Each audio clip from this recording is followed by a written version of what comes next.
बच्चों नमस्कार, मेरा नाम है शिव कुमार यादव और आप सभी का शिव डीपी लर्निंग पर स्वागत है।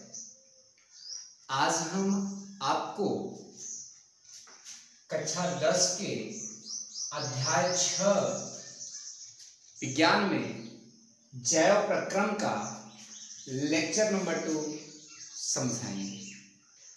पिछले लेक्चर में हमने जैव प्रक्रम के चैप्टर में जैव प्रक्रम की डेफिनेशन और जैव प्रक्रम में होने वाली जो क्रियाएं होती हैं वो 2 प्रकार की होती हैं, उनकी परिभाषाओं को मैंने पिछले वीडियो में बताया था। आज हम आपको इस चैप्टर में पोषण की परिभाषा समझाएंगे, पोषण की आवश्यकता क्यों होती है यह समझाएंगे, भोजन के मुख्य घटक क्या होते हैं यह समझाएंगे और संतुलित आहार किसे कहते हैं यह समझाएंगे। तो बहुत ही ध्यान से समझिए, मैं आपको पूरा समझाऊंगा भी, हो सकेगा तो याद भी करा दूंगा।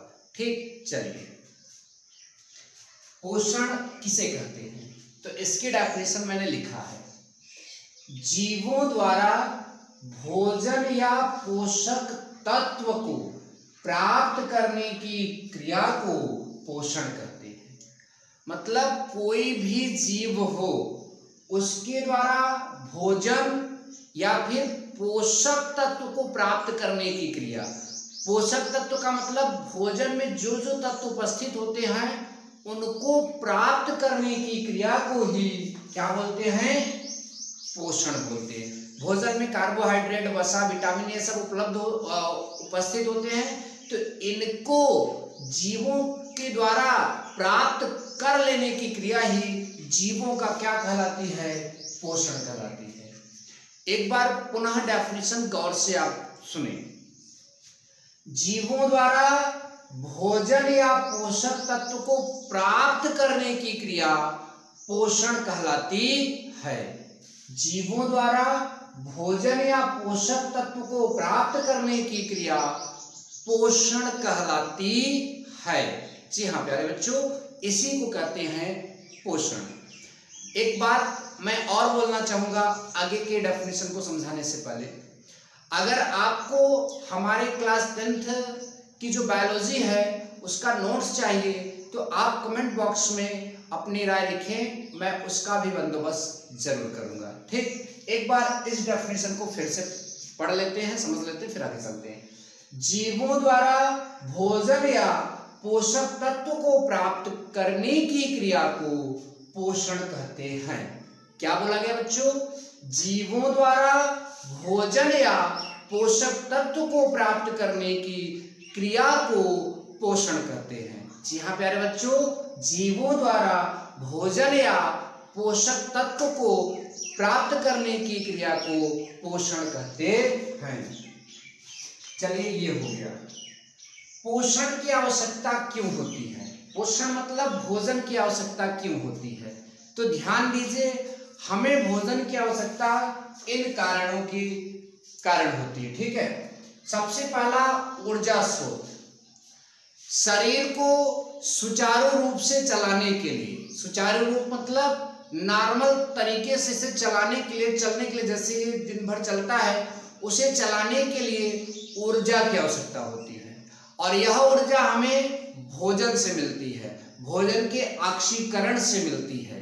ठीक, तो मैं फिर से बता रहा हूं कि शरीर को सुचारू रूप से चलाने के लिए ऊर्जा की आवश्यकता होती है और यह ऊर्जा हमें भोजन से मिलती है, अर्थात इसलिए हमें पोषण की आवश्यकता होती है। तो पहला तो पता चला हमें पोषण क्यों चाहिए, क्यों इसकी आवश्यकता होती है। दूसरा, शारीरिक वृद्धि। देखिए, भोजन से जीव द्रव्य का निर्माण होता है, जो कोशिका होता है उसमें जीव द्रव्य होते हैं और वो भोजन के द्वारा ही उनका निर्माण होता है और उनके निर्माण से कोशिकाओं का विभाजन होता है, कोशिकाएं आकार में बढ़ती हैं। तो इन सारी चीजों के लिए देखिए यहाँ लिखा है अशारीरिक वृद्धि। जब जीव द्रव्य का निर्माण होगा तो कोशिका का आकार बढ़ेगा, और जब कोशिका का आकार बढ़ेगा तो कोशिकाएं टूटेंगी, एक से अधिक कोशिकाएं बनेंगी, और इस तरह से जिस जीव में यह क्रिया होगी उस जीव के शरीर में भी वृद्धि होगी।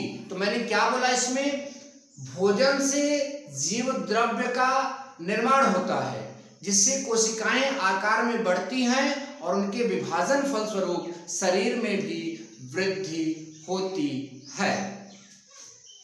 नाउ शरीर में टूट फूट की मरम्मत। आप सब जानते हैं कि हमारे शरीर में, पिछले क्लास में आपने पढ़ा होगा क्लास 9th में, शरीर में कोशिकाओं का विभाजन होता है, ऊतक भी टूटते हैं। तो कोशिकाओं की टूट फूट और ऊतक के टूट फूट की मरम्मत अर्थात शरीर में हुई टूट फूट की मरम्मत हमें किसके द्वारा हो, मतलब कि ये सब किसके द्वारा होता है, ये सब भोजन में पाए जाने वाले विभिन्न पोषक तत्व अर्थात भोजन के द्वारा ही इनकी मरम्मत होती है। इसलिए हमें भोजन की जरूरत पड़ती है, इसलिए हमें पोषण की जरूरत पड़ती है। तो आई होप कि आपको तीसरी बात भी समझ में आई। ना रोगों से प्रतिरक्षा, रोगों से प्रतिरक्षा, अगर हम एक बैलेंस डाइट ग्रहण करते हैं, हम एक बैलेंस फूड ग्रहण करते हैं, हम एक संतुलित आहार ग्रहण करते हैं, तो वह आहार हमारे शरीर को स्वस्थ बनाए रखने के साथ साथ हमें रोगों से लड़ने में भी हेल्प करता है। और हमें बैलेंस डाइट नहीं मिलेगा तो हमारा शरीर रोगों से नहीं लड़ सकता है। इसके लिए जरूरी है कि हमें संतुलित आहार मिले। संतुलित आहार मिले मतलब संतुलित भोजन मिले, संतुलित भोजन मिले मतलब हमारा पोषण हो। तो अंत में फिर से नाम आ गया पोषण का। तो रोगों से प्रतिरक्षा के लिए भी हमारा जो शरीर है उसे क्या चाहिए, भोजन चाहिए, पोषण चाहिए। इसलिए पोषण की आवश्यकता होती है शरीर को। तो मैं फिर से जल्दी से आपको चारों समझा देता हूँ, पोषण की आवश्यकता क्यों होती है। तो पोषण की आवश्यकता 4 कारणों से हो सकती है। ऊर्जा के लिए, मतलब शरीर को सुचारू रूप से चलाने के लिए शरीर को ऊर्जा चाहिए और वो भोजन से मिलता है। शारीरिक वृद्धि मतलब भोजन से जीव द्रव्य का निर्माण होता है जिनके विभाजन के फलस्वरूप मतलब आकार में कोशिकाओं की वृद्धि होती है जीव द्रव्य के निर्माण के कारण, तो उनकी कोशिकाओं का विभाजन होता है और शरीर में भी वृद्धि होती है। नाउ नेक्स्ट, शरीर में हुई टूट फूट की मरम्मत भी भोजन के द्वारा ही होती है। और उसके बाद शरीर रोगों से प्रतिरक्षा के लिए हमारा जो शरीर तैयार होता है वह भी भोजन का ही योगदान होता है। आई होप कि आपको यह पूरा समझ में जरूर आया है। नाउ हमारा नेक्स्ट हेडिंग है भोजन के मुख्य घटक, या फिर इसी को हम बोल सकते हैं पोषक तत्व। भोजन के मुख्य घटक या फिर इसी को हम बोल सकते हैं पोषक तत्व। अब देखिए बच्चों, मुख्य घटक में क्या क्या हो सकते हैं। तो देखिए हम लिख रहे हैं एक शब्द कार्बोहाइड्रेट। क्या मैं लिख रहा हूं बच्चों, कार्बोहाइड्रेट। मैं लिख रहा हूं वसा, मैं लिख रहा हूं प्रोटीन, मैं लिख रहा हूं विटामिन, और मैं लिख रहा हूं खनिज लवण, खनिज लवण, और मैं लिख रहा हूं जल। ठीक, तो बड़े ध्यान से समझिए, कार्बोहाइड्रेट, ये रन नहीं रहेगा, कार्बोहाइड्रेट, वसा, प्रोटीन, विटामिन, खनिज लवण और जल ही भोजन के क्या कहलाते हैं, मुख्य घटक या फिर पोषक तत्व। मतलब एक भोजन में जो है या तो कार्बोहाइड्रेट होगा या तो वसा होगा या तो सभी हो सकते हैं, वो तो डिपेंड करेगा किस प्रकार का भोजन है। तो भोजन में ये सारी चीजें होती हैं और इन्हीं को ही भोजन का क्या बोलते हैं, मुख्य घटक बोलते हैं। ठीक, तो यह बात आप हमेशा याद रखिए। नाउ संतुलित आहार किसे कहते हैं, तो देखिए बड़े ध्यान से सुनिए, वह भोजन, आहार माने भोजन, वह भोजन जिसमें भोजन के सभी मुख्य घटक उपस्थित होते हैं संतुलित आहार कहलाता है। वह भोजन जिसमें भोजन के सभी मुख्य घटक प्रचुर एवं पर्याप्त, ये ज्यादा सही रहेगा, प्रचुर एवं पर्याप्त मात्रा में उपलब्ध होते हैं तो वह भोजन संतुलित आहार या फिर संतुलित भोजन या फिर बैलेंस्ड फूड या फिर बैलेंस्ड डाइट कहलाता है। जिस भी भोजन में भोजन के सभी कंपोनेंट, भोजन के सभी मुख्य घटक प्रचुर मात्रा में, पर्याप्त मात्रा में उपलब्ध होंगे, वो भोजन हमारा संतुलित आहार या फिर संतुलित भोजन कहलाएगा।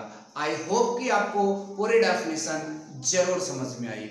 अगर डेफिनेशन समझ में आई, वीडियो अच्छा लगा हो तो लाइक और शेयर करना ना भूलें। चैनल पर पहली बार हूं तो चैनल को सब्सक्राइब करना भी ना भूलें। Thank you so much. जय हिंद।